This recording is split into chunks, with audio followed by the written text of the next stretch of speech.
Hello everyone, welcome to this video. In this video, we shall see certain properties of Fourier transform. In the last video, we studied about Fourier transform, how it works, how we can calculate the inverse Fourier transform. So you are already familiar with these formulas. So when you wanted to calculate the Fourier transform of some function f of t, it would simply be the integration from minus infinity to infinity that function f of t e to the power minus iota omega t dt, and we can call the whole of this quantity as capital F of omega. Now capital F that represents the Fourier transform of the function f of t in the omega domain. So that means you have shifted your function from this t domain to the omega domain. And similarly, when you shift your function from the omega domain to the t domain, it would simply be obtained using this relation of inverse Fourier transform, that is 1 by 2 pi integration from minus infinity to infinity f of omega e to the power minus iota omega t d omega, which is given to be f of t. So let me give you in brief all the properties of Fourier transform so that you could have a better understanding. We'll study all of these properties later on in the course. So the first property here, before moving on to the properties, I'm defining some general notion here which is applicable to every property, right? It says that if f of t, that is piecewise continuous, if f of t is piecewise continuous, we are assuming in every property the function f of t is piecewise continuous, it is absolutely convergent, and moreover when you take the Fourier transform of this function, it is nothing but capital F of omega. So that is how we are defining the properties. So the first property over here, it says that we are talking about linearity property. Now this property tell you that when you take the Fourier transform of any linear combination of two functions, so it would be the linear combination of the Fourier transforms of those functions. So all in all, you can clearly see that this f, this is a linear operator. The Fourier transform, this is a linear operator. And in a similar manner, you could also write down the property for inverse Fourier transform, right? So it would be applied onto some omega domain. So your function would be like this, d g of omega, right? So you could write this to be c Fourier inverse of the function f of omega plus d Fourier inverse of the function g of omega. So all these properties, they also work in the opposite sense. Moreover, moving on to our next property, we have shifting on t-axis. Now we'll see this in detail. What do you mean by shifting on t-axis? So that means whenever you are shifting the independent variable t by the distance t naught, either in the right direction or in the left direction, depending on the sign of t naught, whether it is positive or negative. So according to that, it would just be available if you have the Fourier transform of the function f of t, which is capital F of omega, multiplied by this term. So this term is additional here. So that means you do not have to calculate the Fourier transform of this function again. You just obtain it by using the Fourier transform of the given function f of t. So this property is quite useful. And this property, shifting on omega axis, is also available. It says that if you wanted to calculate the Fourier transform, or because we are now talking about this omega axis, so it says that whenever we wanted to calculate the Fourier inverse of this shifted version of the given function f of omega, so it would be multiplied by this factor e to the power iota omega naught into f of t, right? Otherwise, if you calculate this Fourier inverse of capital F of omega, it would be nothing but this function f of t, right? So I think you got this understanding that what we are trying to do over here. So you can also write this property in the reverse sense. So that means you could shift this operator here, so you'll have something like this, right? So moving on to the next property, we have scaling property. Now what does it say? It says that whenever within the independent variable you are multiplying this independent variable by some quantity a, so that means you are scaling your function. So that means you are either magnifying it or you are either compressing it. So in that case, the Fourier transform simply becomes that of 1 by a. So you have to divide by a whatever is the result of the so that means you had earlier, you already knew what was the Fourier transform of the function f of t, right? It was capital F of omega. Now you wanted to calculate what is the Fourier transform of f of at. Now instead of using the definition all over again and calculating it over again, what you do, you just replace this omega by a. So you will have f of omega by a here, and you'll divide this whole thing by 1 by a. So that is what this property tell you, and in the other sense it is like this. Next, a particular case of this property, scaling property, it is the reversal property. It tell you that whenever you wanted to calculate the Fourier transform of the function of minus of t, so it would simply be the Fourier transform of minus of omega, right? Okay, so we have next property, which is the modulation theorem. Now what does it say?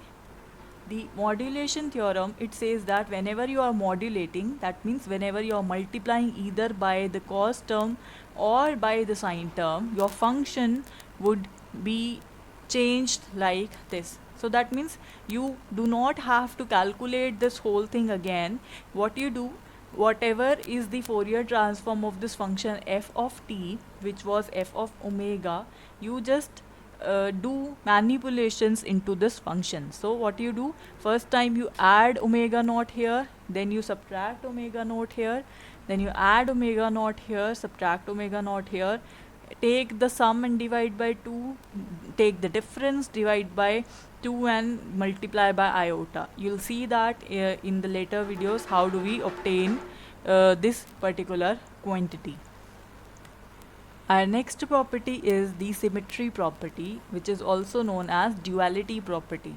So it tell you that now you can see here the difference. This is capital F of t and this is small f of omega. So our initial function f, that was defined in the t domain, and whenever you applied this operator f onto this function, you obtained capital F of omega. So this duality property gives you a relationship.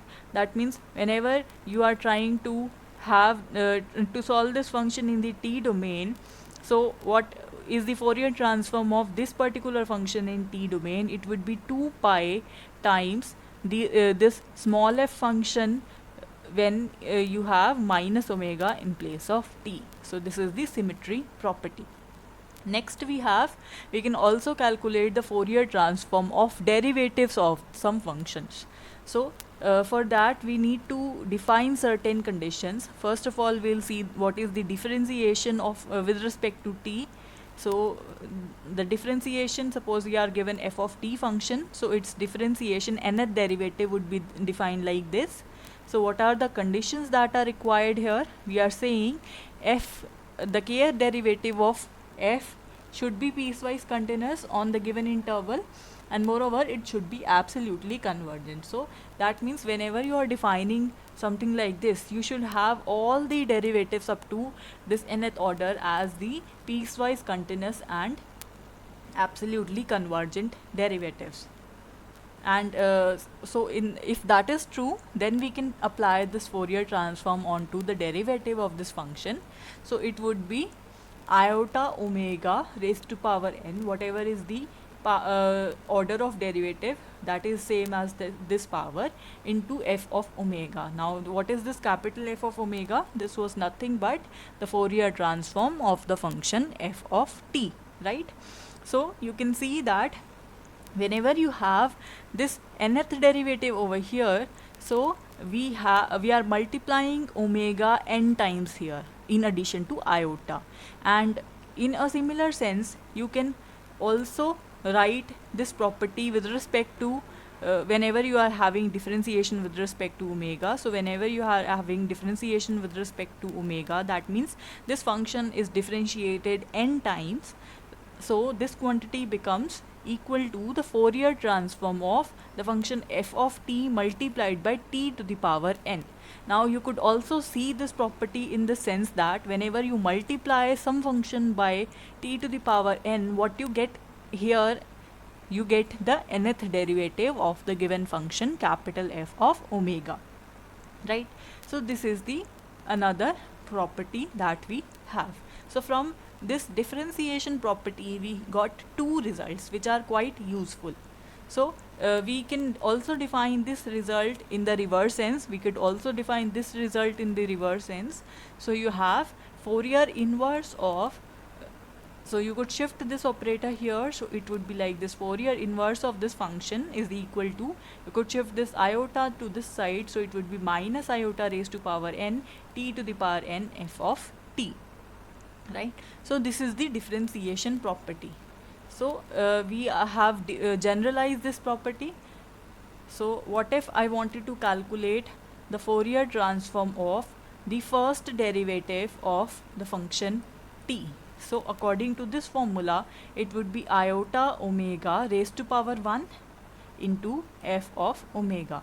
And similarly, if I wanted to calculate the Fourier transform of the second derivative of the function f of t, it would be iota omega raised to power 2 into f of omega. Now iota square is nothing but minus, so we have minus omega square multiplied by f of omega.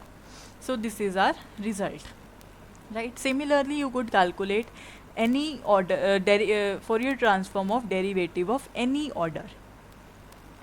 The next property we have is that of integration. So when you wanted to calculate the Fourier transform of integral, so in that case you should have the condition on the function that it should be piecewise continuous, it should be absolutely convergent, and moreover f of 0 should be equal to 0. If that is the case, then you can define the Fourier transform of the function as this thing. So Fourier transform of the integration infinity to t f of tau d tau. Now notice here that it is from infinity to t, right? So what is this? It is 1 by iota omega f of omega. So whenever you are taking the Fourier transform of integration, so you are dividing by omega, and when you are taking the Fourier transform of derivative of some function, you are multiplying by iota omega. So this point should be remembered. And this is for the first derivative, for the first integral. If you are having n such integrals, so what would be the change here in this result? It would be iota omega raised to power n into f of omega.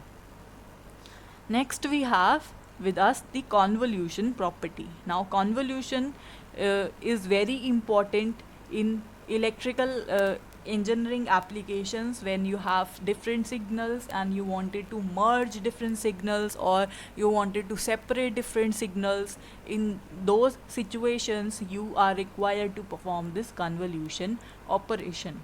Now this convolution operation, we'll discuss in the later videos what is it, how do you perform that. So in certain cases, whenever you wanted to calculate or perform the convolution, the Fourier transform of convolution of two functions, so instead of using the definition to solve it, we have a very simple and useful property which says that you calculate the Fourier transform of function f individually, function g individually, and then whatever are their Fourier transforms, you just multiply their results. So that is so simple. and you could also write this property in the reverse sense, so that is quite obvious. And in another sense, when you have this convolution operator in on this frequency domain side, so what is the result? The result, it says that Fourier inverse transform of this f star g of omega, this is 2 pi into f of t into g of t. So this is the result, and you could also use this result in the reverse sense like this. So you should remember all these results in order to solve these Fourier transform problems, right? Next we have the Fourier transform of unit step function. Now what is unit step function and how do we solve this and how do we reach at this formula, we'll see in the later videos. Until now you should know what is this formula. This is the formula, 1 by iota omega. And Fourier transform of Dirac delta function, it is equal to 1. So these are few of the properties that we have discussed. In detail we'll see all of these properties in the course ahead. So I hope you got an idea of what we are trying to do here. So well, that is it for this video. Thank you for watching.